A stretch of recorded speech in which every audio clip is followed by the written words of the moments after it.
Hello guys, good evening and welcome to our channel philosophical study. सबसे पहले आप सभी को बहुत बहुत थैंक यू हमारे साथ जुड़ने के लिए। उम्मीद करता हूँ आप सब बहुत अच्छे हैं और आपका प्रिपरेशन बहुत अच्छे तरीके से चल रहे होंगे। तो गाइस, मेरा नाम राहुल मंडल है और स्वागत है आप सभी को आज इस सत्र में। तो आज हम लोग इस सेशन में बात करने वाले हैं ग्रीक दर्शन के बारे में, जो कि यूनिट 2 में है। एनटी यूजीसी नेट अगर सिलेबस को अगर आप लोगों ने देखोगे तो यूनिट 2 में ग्रीक दर्शन का एक टॉपिक आप लोगों को मिल जाएगा। तो ये हमारा पार्ट 1 है। तो इस पार्ट 1 में हम लोगों ने डिस्कस करने वाले हैं मिलेशियन जो फिलोसोफर्स है उसके बारे में, मतलब थेल्स, एनाक्सिमेंडर एंड एनाक्सिमिनस के बारे में। राइट, तो यह से बहुत सारे क्वेश्चंस आप लोगों को पूछे जाते हैं और बहुत ही सिंपल से क्वेश्चन पूछे जाते हैं और स्टैटिक क्वेश्चन आप लोगों को पूछे जाते हैं। राइट, तो इन सारे को हम लोग देखेंगे। तो चलिए सेशन को शुरू करते हैं। तो उसके साथ साथ ये हमारा हर वीक मॉक टेस्ट 2.0 चल रहा है। ठीक है, तो अगर आप इंटरेस्टेड है तो आप इस कोर्स में हिस्सा ले सकते हो। तो यहाँ पर आप लोगों को 4500 प्लस फिलोसॉफी का एमसीक्यू मिलेगा, यूनिट वाइज मॉक टेस्ट मिलेगा, कंप्लीट फिलोसॉफी टेस्ट रहेगा और प्रीवियस ईयर क्वेश्चन भी रहेगा। राइट, और यहाँ पर आप लोगों को अनलिमिटेड पेपर 1 का जो मॉक टेस्ट है वो बिल्कुल फ्री में मिलते हैं। राइट, और ये पर हमारा 4 डेज का टेस्ट अब शुरू हो चुका है। तो अगर आप इंटरेस्टेड है तो आप इस कोर्स में हिस्सा ले सकते हो। ठीक है, रजिस्टर करने के लिए लिंक यहाँ पर दिया हुआ है और अगर वीडियो के डिस्क्रिप्शन बॉक्स पर जाओगे तो वहाँ पर आप लोगों को लिंक मिल जाएगा। तो उस लिंक को क्लिक करके आप लोग ज्वाइन हो सकते हैं। और रजिस्ट्रेशन का जो वैलिडिटी है वो दिसंबर 2023 का एग्ज़ाम जब तक आप लोगों का ख़त्म नहीं हो जाते हैं तब तक ये जो टेस्ट है वो हमारा लगातार चलते रहेगा। ठीक है, तो हमारा टेस्ट का जो टाइम है वो शाम को 7 बजे होते हैं। जिन लोगों का टाइम शाम को 7 बजे नहीं होता है उन लोगों को दोबारा मौका दिया जाता है रात को 10 बजे। ठीक है, तो आप इन दो टाइम में किसी भी एक टाइम में टेस्ट जो है वो दे सकते हो। अगर इन दो टाइम में आपका समय नहीं होता है तो आप किसी भी टाइम आप इस जो टेस्ट है वो दे सकते हो। राइट, और यहाँ पर मेरा जीमेल आईडी और टेलीग्राम आईडी दिया हुआ है तो आप मुझसे कांटेक्ट कर सकते हैं। ओके, तो अभी हमारा 20% अप चल रहा है, तो आप अपने हिसाब से देख सकते हैं। तो हम लोग बात करने वाले थे ग्रीक फिलोसफी के बारे में। राइट, तो ग्रीक जो फिलोसफी है वो ग्रीस एक जगह है। ठीक है, वो अगर हम लोग देखेंगे तो यहाँ पर देखो मैप में ये जो हरा वाला जो, ठीक है, ये सारे के सारे ग्रीस है। राइट, तो यहाँ पर देखो सामोस है। राइट, जहाँ पर जो पिथागोरस है यहाँ पर जन्म लिया था। राइट, यहाँ पर देखो आयोनियन है। Right, Ionia. यहाँ पर एथेंस है। राइट, यहाँ पर स्पार्टा है। तो ये जो ग्रीस जो है, राइट, तो यहाँ पर ग्रीक दर्शन का स्टार्टिंग मतलब हुआ था। ठीक है, तो अगर आप लोग देखोगे तो यहाँ पर सारे के सारे महासागर है। राइट, यहाँ पर आयोनियन सी है, यहाँ पर भूमध्य सागर है। राइट, तो यहाँ पर देखो सारे के सारे सी है। राइट, तो इन लोगों का जो काम था, जो रोजी रोजगार था वो क्या था कि नाव चलाकर वो लोग बिजनेस करते। राइट, कॉलोनियल स्टैब्लिश करना था। राइट, तो वो लोग नाव चलाने में एक्सपर्ट हो गया था। राइट, तो वो लोग क्या करते हैं कि एशिया का जो एरिया है, ठीक है, वहाँ पर जाते थे। राइट, और वो लोग इताली में जाते हैं, सिसिली में जाते हैं। राइट, तो वो लोग स्पेन में भी वो लोग जाते हैं। राइट, तो उन लोगों का जो माइंड है, ठीक है, वो इस तरह से डेवलप हो चुका है। राइट, वो बाहर से जाते थे तभी तो उनका जो माइंड है वो डेवलप हो चुका है। राइट, तो अगर आप लोग एक घर में देखिए अकेला में रहोगे तो आपको जो माइंड है वो उस तरह से डेवलप नहीं होगा। जो आसपास के लोग हैं, वो जो लोग बाहर जाते हैं वो काम करते हैं। राइट, उसके जैसा आपका माइंड उतना डेवलप नहीं होता है। तो आपको भी बाहर में जाना चाहिए। ठीक है, ताकि माइंड डेवलप हो सके। राइट, तो यहाँ पर ठीक है ग्रीस में एक जगह है मिलेटियस। ठीक है, मिलेटियस में ये जो थेल्स, एनाक्सिमेंडर, एनाक्सिमेनिस, ठीक है, वो सारे वहाँ पर जन्म लिया था। ठीक है, तो उसी का वो दार्शनिक है। ठीक है, तो हम लोग आगे बढ़ते हैं। तो यहाँ पर देखो जो ग्रीक दर्शन है, ठीक है, वो एक एनक्वायरी के लेकर वो स्टार्ट हुआ था। ठीक, वो एनक्वायरी क्या था कि ये जो ऑब्जेक्टिव वर्ल्ड है इसका सार क्या है।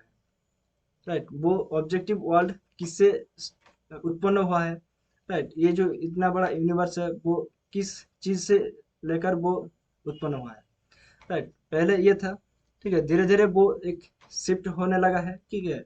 इंक्वायरी, ठीक है। वो ऑब्जेक्टिव वर्ल्ड में जो नेचर की चीजें थे, राइट, तो उनसे वो लोग धीरे धीरे शिफ्ट होने लगा कि मैन के बारे में, राइट। इंटरेस्टेड जगह मैन के बारे में, right. Nature to man himself, right. तो उसके बाद, ठीक है, मैन के जो ह्यूमन माइंड है या फिर ह्यूमन कॉन्डक्ट है, ह्यूमन बिहेवियर है, राइट, वो किस तरह से काम करता है, उसके बाद वो लोग धीरे धीरे इंटरेस्ट जगाने लगा, राइट। तो देखो, logic, ethics, psychology, politics, poetics, right, तो इनके साथ साथ वो लोग इंटरेस्टेड होने लगा, राइट। तो पहले देखोगे तो ऑब्जेक्टिव वर्ल्ड में जो इंटरेस्ट जगाने था वो थेल्स था, right. Thales, Anaximander, Anaximenes, right, Heraclitus, Pythagoras, right. तो ऐसे बहुत सारे दार्शनिक थे, राइट, जो अ, ये जो प्री सोक्रेटिस फिलोसोफर कहा जाता है इन लोगों को, ठीक है। तो इन लोगों ने ये ऑब्जेक्टिव वर्ल्ड में इंटरेस्ट था, राइट। तो एसेंस क्या था उसका, वो लोग जानना चाहते थे। अब हम लोग बात करें तो सोक्रेटिस, प्लेटो, एरिस्टोटल में, ठीक है, वो लोग भी ग्रीक दर्शन में ही था, राइट, ग्रीक फिलोसफी में है। तो वो लोगों का जो इंटरेस्ट है वो मैन की तरफ है, राइट। मैन का बिहेवियर कैसा रहेगा, राइट। मैन का नॉलेज किस तरह से काम करता है, राइट। तो logic, ethics, psychology, politics, poetics, right. तो इसके बारे में उन लोगों का इंटरेस्ट था, राइट। तो आई होप कि ये स्लाइड आप लोगों को अच्छे से समझ में आ गया होगा। तो हम लोग आगे बढ़ते हैं। तो ये कुछ कैरेक्टरिस्टिक्स है ग्रीक फिलोसफी का, ठीक है। तो earliest Greek philosophy is naturalistic, right. तो क्योंकि वो लोग नेचर के बारे में बात करते हैं, राइट। तो attention is directed to nature, right. जैसे कि वाटर, एयर, फायर, राइट, वो सब क्या है, वो नेचर के डायरेक्ट अटेंशन था। अब इसको हाइलोजिस्ट भी कहा जाता है। हाइलोजिस्ट क्यों? क्योंकि वो एक एनिमेशन, मतलब नेचर में, ठीक है, जो ये सारी चीज क्या है, वो जड़ चीज है, राइट, जड़ चीज है। तो उससे कैसे जीवन का उत्पन्न हुआ है, राइट। मतलब जड़ से वो लोग एक मूवमेंट की तरफ जाते हैं, राइट। तो एनिमेटेड और एलाइव के बारे में उन लोगों ने बात किया है, राइट। और जो ऑन्टोलॉजिकल, मतलब यहाँ पर एसेंस को देखा जाता है किसी भी एक चीज का, राइट। अब देखो यहाँ पर मोनिस्टिक भी कहा जाता है। मोनिस्टिक मतलब ये जो फेनोमेना है, ठीक है, इसको एक्सप्लेन करने के लिए उन लोगों ने एक सिंगल प्रिंसिपल की तरफ जाते हैं, राइट। जैसे कि ये देखो, वाटर, फायर, एयर, राइट, वो क्या है, वो एक सिंगल प्रिंसिपल है जिसको बारे में उन लोगों ने बात किया है, राइट। अब देखो, इसको डॉगमेटिक भी कहा जाता है। क्यों? क्योंकि देखो, it naively presupposes the competence of the human mind to solve the world problem, right. तो इसीलिए इसको डॉगमेटिक भी कहा जाता है। ओके, तो ये सारे गया कैरेक्टरिस्टिक्स। ओके, तो अब नेक्स्ट स्लाइड पे आते हैं। तो देखो यहाँ पर जो अर्लीस्ट नेचर फिलोसोफर है, ठीक है, मिलेशियन स्कूल में, वो कौन कौन सा है? Thales, Anaximander and Anaximenes, right. तो थेल्स का जो मेन क्वेश्चन है, ठीक है, उन लोगों का, ठीक है, कि ये है कि व्हाट इज द बेसिक या फिर basal stuff of which the world is composed, ठीक है। तो ये जो जगत है वो किस चीज के लेकर उत्पन्न हुआ है, राइट। तो थेल्स ने कहा है कि water is the fundamental stuff of the universe. Anaximander ने कहा है कि बाउंडलेस मास।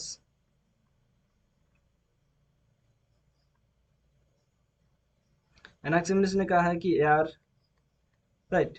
तो इस तरह से बहुत सारे दार्शनिक है जो अपना अपना मत जो है वो दिया है, थ्योरी दिया है, राइट। तो देखो, थेल्स के बारे में हम लोग पहले बात करेंगे, ठीक है। तो थेल्स जो फिलोसोफर है, ठीक है, वो सबसे पहला दार्शनिक है, राइट, जो साइंटिफिक वे में बात किया है, राइट। और थेल्स के बारे में एक स्टोरी भी है, ठीक है, एक हंसी मजाक का स्टोरी भी है, ठीक है। पहले हम लोग उसके बारे में दृष्टि डालते हैं, ठीक है। तो प्लेटो ने एक ग्रंथ लिखा था थिएटेटस, वहां पर उन्होंने ये जिक्र किया है कि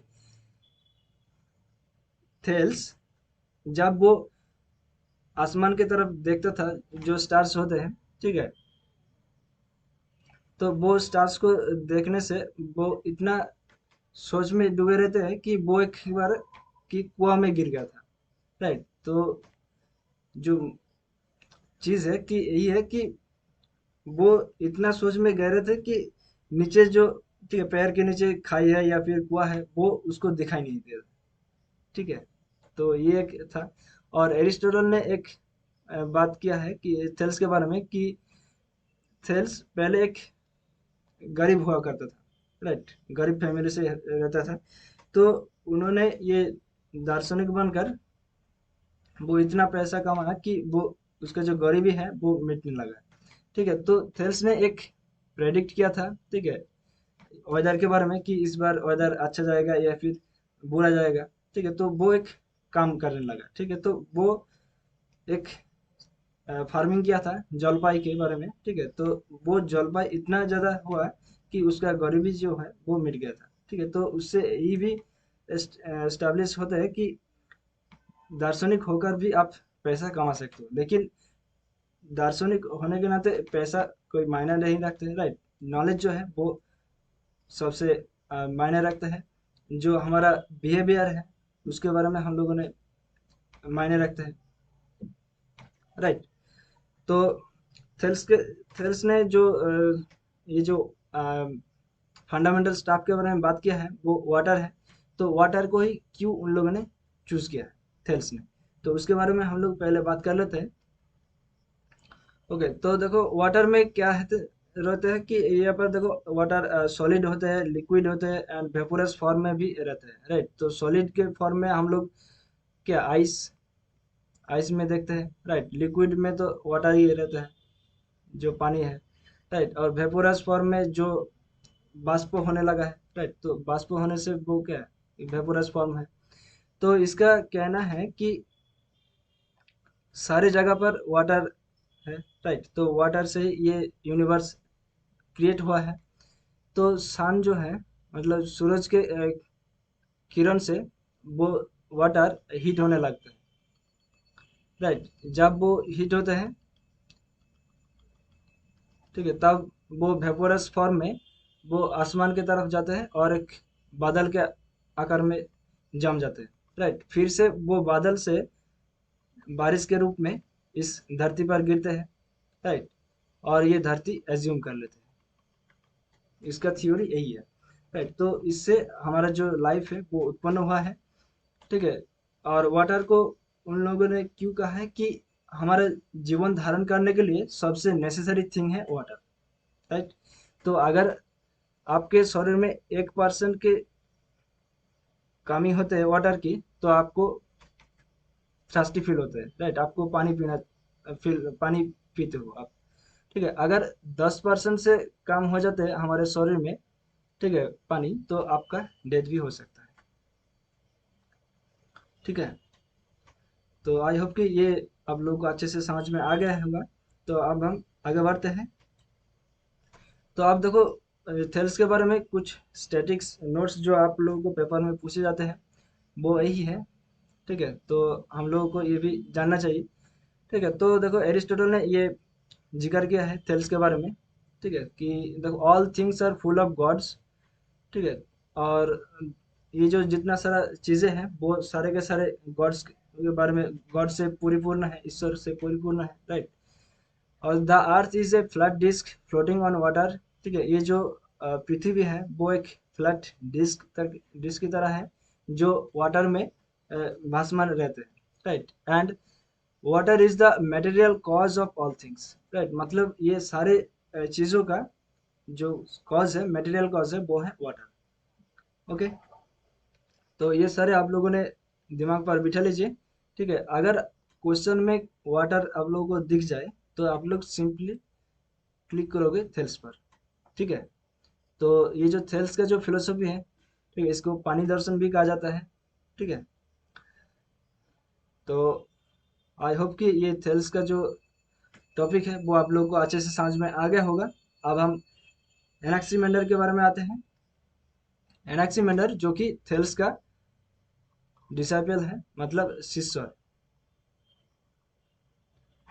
ठीक है, तो ये थेल्स का शिष्य जो एनाक्सीमेंडर है, इसका कहना है कि ये बाउंडलेस मास है जिससे ये जगत है वो उत्पन्न हुआ है। राइट, ये वाटर नहीं हो सकता है। ठीक है, क्योंकि अगर समझो इसका थ्योरी क्या है कि एक चीज से सारे यूनिवर्स में जितना सारा जीव है वो उत्पन्न नहीं हो सकता है। राइट, उसके लिए बहुत सारा एनर्जी चाहिए।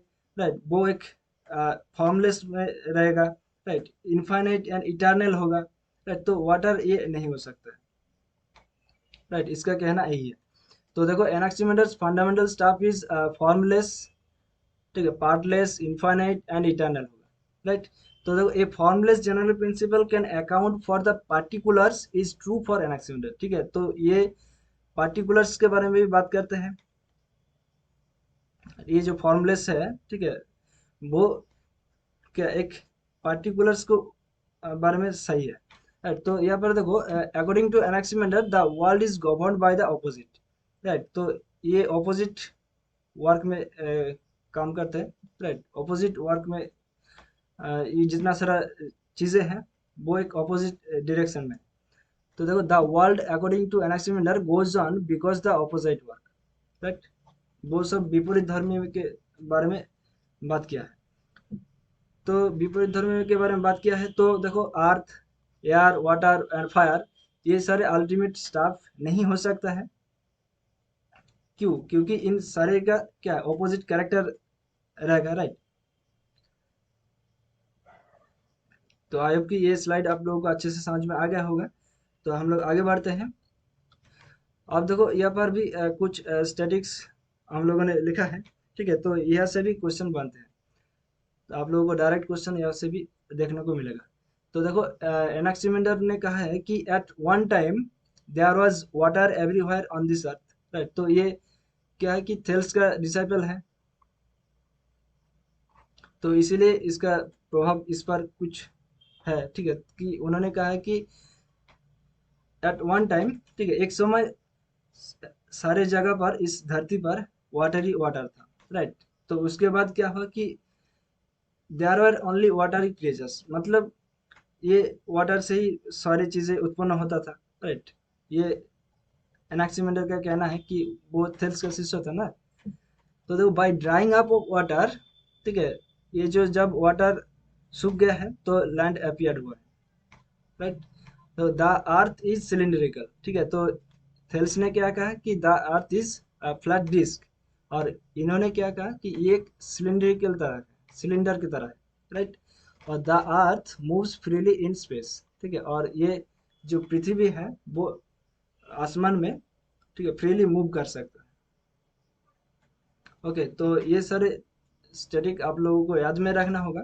ठीक है, वो एनाक्सीमेंडर के बारे में आप लोगों को क्वेश्चन में एक यहाँ से देखने को मिलेगा। ओके, और इन्होंने ये जो इनफाइनाइट, पार्टलेस, फॉर्मलेस, इटर्नल का है, वो क्या है, वो गॉड के बारे में बात किया है। राइट, और एकमात्र एनाक्सीमेंडर ही है पहला जो गॉड के बारे में बात किया है। राइट, और ये इनफाइनाइट, पार्टलेस, ये सारे जो बात किया है वो, देखो, इनफाइनाइट को उन्होंने अप्रेरियन कहा है। ये भी आप लोगों ने याद में रखो। ठीक है, अप्रेरियन मतलब इनफाइनाइट। ओके, तो सारी चीज़ें हम लोगों ने बता दिया है एनाक्सीमेंडर के बारे में। तो अब आते हैं एनाक्सीमेनिस। ठीक है, तो एनाक्सीमेनिस ये किसका शिष्य है? ये एनाक्सीमेंडर का।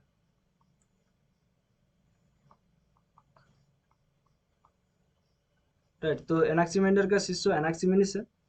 तो एनाक्सीमेनिस क्या कहता है कि ये बाउंडलेस मास जो है, ठीक है, और जो वाटर है, इन दोनों को कॉम्बिनेशन करके उन्होंने कहा है कि air is the fundamental stuff of the universe.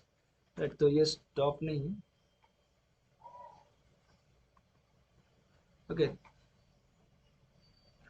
तो एनाक्सीमेनिस ने ये जो एयर है इसको चूज किया है। क्यों? क्योंकि इसका जो मोबिलिटी है, चेंजेबिलिटी है, और इनर वेटालिटी है। राइट, तो देखो, एयर क्या करते हैं कि वो एक चेंज होते रहते हैं, राइट। वेदर तो चेंज होते रहते हैं, राइट। मोबिलिटी है, मॉइस्चर है, राइट। तो यहाँ पर देखो air was considered to be the breath of universe, तो हम लोग सांस लेते हैं एयर से ही, राइट। तो इसीलिए उन्होंने ये एयर को fundamental stuff of the universe कहा है, राइट। तो देखो this primary air is regulated by the opposed principles of condensation and rarefaction. ठीक है, तो ये दो थ्योरी है, कंडेंसेशन एंड रेयरफेक्शन। कंडेंसेशन मतलब अघनीभवन एंड रेयरफेक्शन मतलब घनीभवन। ठीक है, तो ये ऑपोजिट प्रिंसिपल है। ठीक है, ऑपोजिट वर्क के बारे में किसने बात किया है? एनाक्सीमेंडर, राइट। तो इसका प्रभाव यहाँ पर रहता है, राइट। तो देखो कंडेंसेशन क्या है कि compression of the air in a narrow space, और रेयरफेक्शन मतलब क्या है कि expansion of the air in greater space, right. तो रेयरफेक्शन में क्या कहते हैं कि air assumes the form of fire, right? By successive condensation it gives rise to water, earth and stone, right? और देखो यार रेयरफेक्शन के द्वारा वो क्या होते हैं कि तो वो फायर होते हैं, राइट। फायर होने के बाद वो एक स्टार की तरफ लेते हैं, राइट। फायर से स्टार हो जाते हैं। तो देखो इसका ट्रांसफॉर्मेशन देख लो, एयर से वो फायर होते हैं, फायर से वो स्टार्स हो जाते हैं, राइट। तो ये किसके साथ होते हैं? वो रेयरफेक्शन के साथ होते हैं।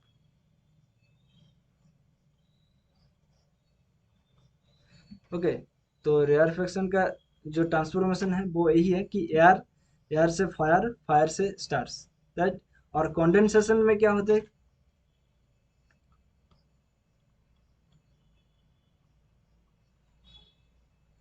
कंडेंसेशन में एयर,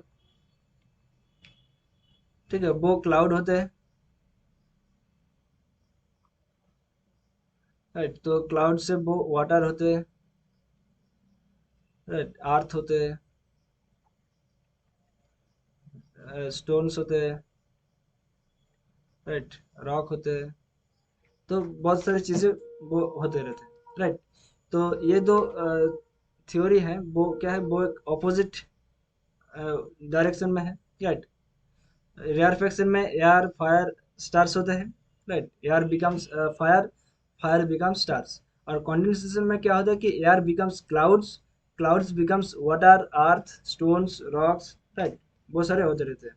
तो ये दो थ्योरी आप लोगों को याद में रखना होगा, ठीक है। कंडेंसेशन एंड रेयरफेक्शन, इसके बारे में बात किया है एनाक्सिमेंस, ठीक है।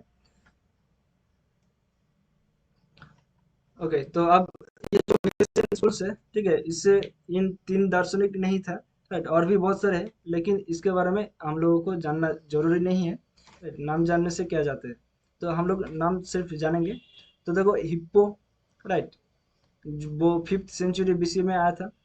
और इडियास एंड डायगोनोसिस ऑफ एपोलोनिया, राइट। तो ये तीन नाम आप लोगों को याद में रखना होगा, ठीक है। कई बार इससे भी क्वेश्चन आ जाते हैं। ओके, तो आज का सेशन इतना ही है। तो उम्मीद करता हूँ ये सेशन आप लोगों को अच्छा लगा होगा। तो अब जिन लोगों ने फिलोसॉफिकल स्टडी टेलीग्राम चैनल को ज्वाइन नहीं किया है तो जल्दी से ज्वाइन कर लो। यहाँ पर भी आप लोगों को previous year questions, PDF notes, updated notification, ठीक, e books, daily quizzes, mock test का लिंक जो कि फ्री है वो हम लोग प्रोवाइड करते हैं, क्लासेस का लिंक भी प्रोवाइड करते हैं, और अलर्ट मैसेज भी हम लोगों ने डालते हैं। ओके, और ये मेरा टेलीग्राम आईडी है, तो आप सर्च करके टेलीग्राम ऐप्स पर मुझसे कांटेक्ट कर सकते हैं। वीडियो के डिस्क्रिप्शन बॉक्स पर जाओगे तो आप लोगों को टेलीग्राम चैनल को ज्वाइन करने के लिए लिंक मिल जाएगा। तो वो लिंक अगर काम नहीं कर रहे हैं तो आप लोग सिंपली टेलीग्राम ऐप्स को ओपन कीजिए और सर्च कीजिए फिलोसॉफिकल स्टडी, तो आप लोगों को इस तरह से एक लोगो दिखाई देगा। तो इस लोगो पर क्लिक करके आप लोग ज्वाइन हो सकते हैं। और उसके साथ साथ ये हमारा ऑफिशियल फेसबुक पेज है फिलोसॉफिकल स्टडी, इसको भी लाइक, फॉलो और शेयर कर दीजिए अपने दोस्तों के साथ। यहाँ पर आप लोग को क्लासेस का लिंक, वीडियोस और अपडेटेड नोटिफिकेशन भी मिलते रहते हैं। तो मिलते हैं अगले सेशन पर, तब तक के लिए हंसते रहे, मुस्कुराते रहे और चित्त को शांत रखकर अपने प्रिपरेशन को आगे लेकर चलें। Thank you, bye bye, take care, ध्यान रखिएगा दोस्तों। जय हिंद, बाय।